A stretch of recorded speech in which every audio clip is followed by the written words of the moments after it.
Hi everyone, this is Jen from Jen Diggy Junction. I did change my username on eBay. This is what sold in July of 2019. I'm going to jump right into it. I'm not showing everything, but just some of the more interesting things. This was a little tiny statue, maybe about 6 inches high. It's a little Ronald McDonald. It was number 27 out of 13,000 from some kind of a McDonald's conference in 2006 in Florida. I paid $2 for this at a thrift store, and it sold for $19 on best offer. I sold a lot of needlework this month.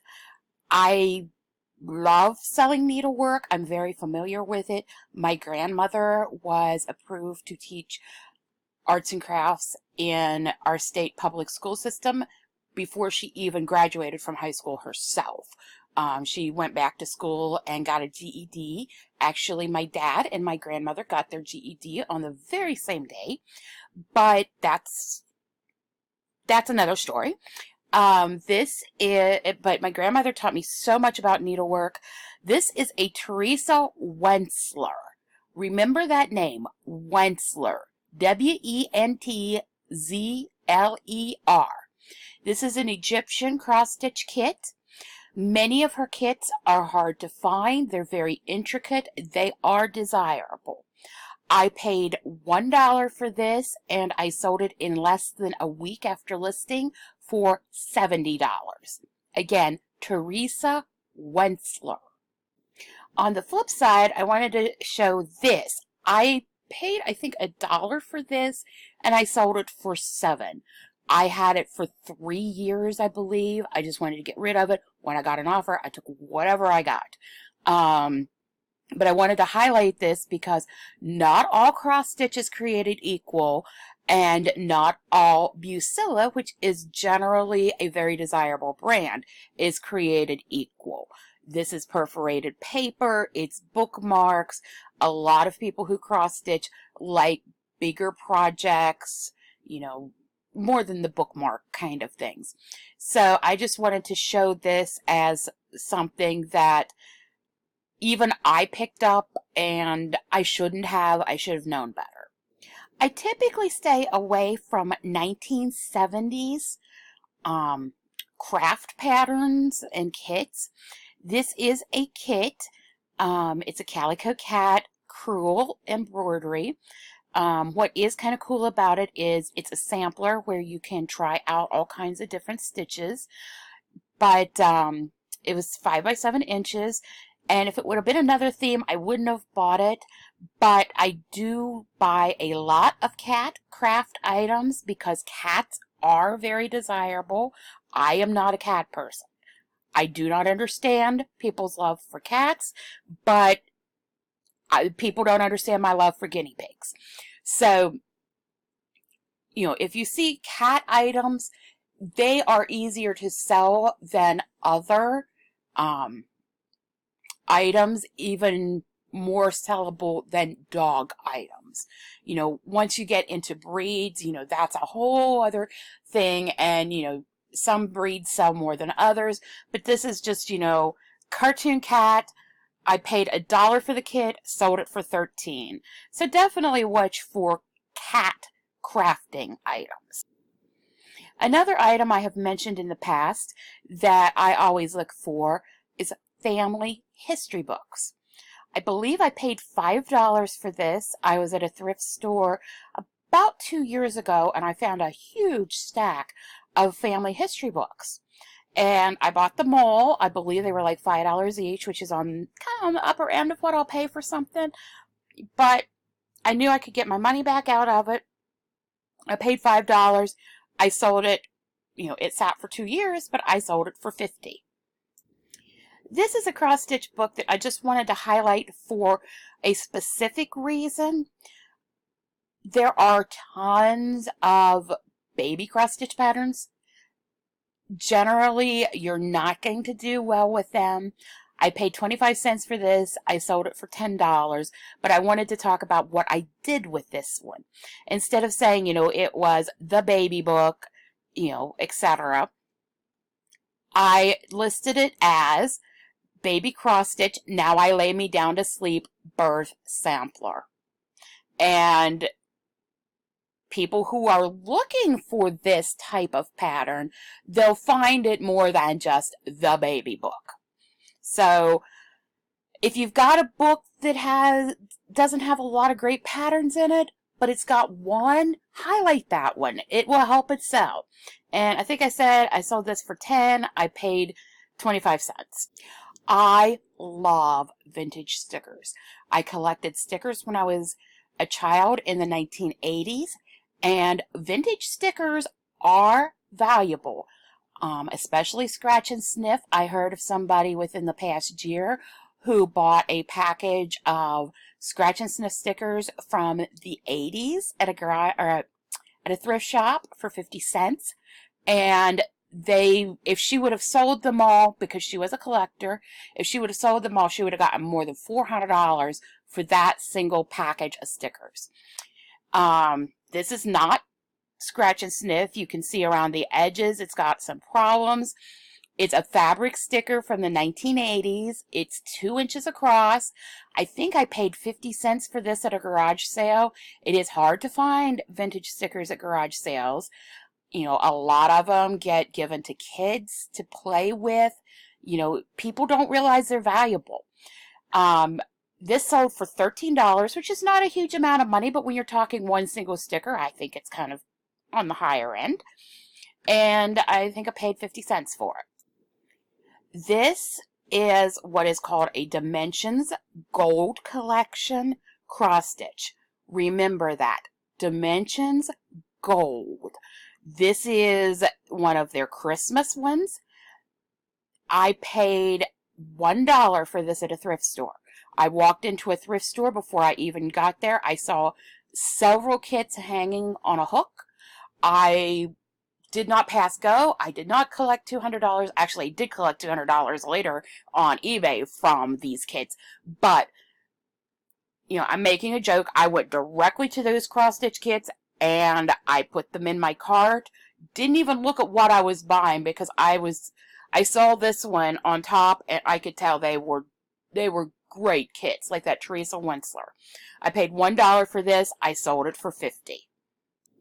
This is an Erica Wilson crewel embroidery. It's by Sunset Columbia Minerva.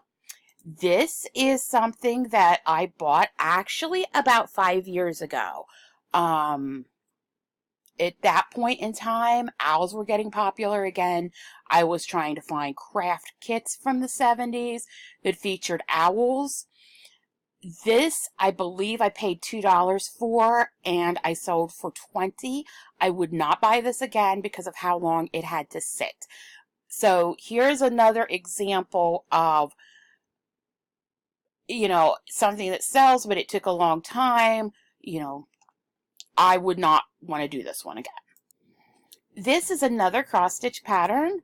I just wanted to show this one because who would want to stitch this monster?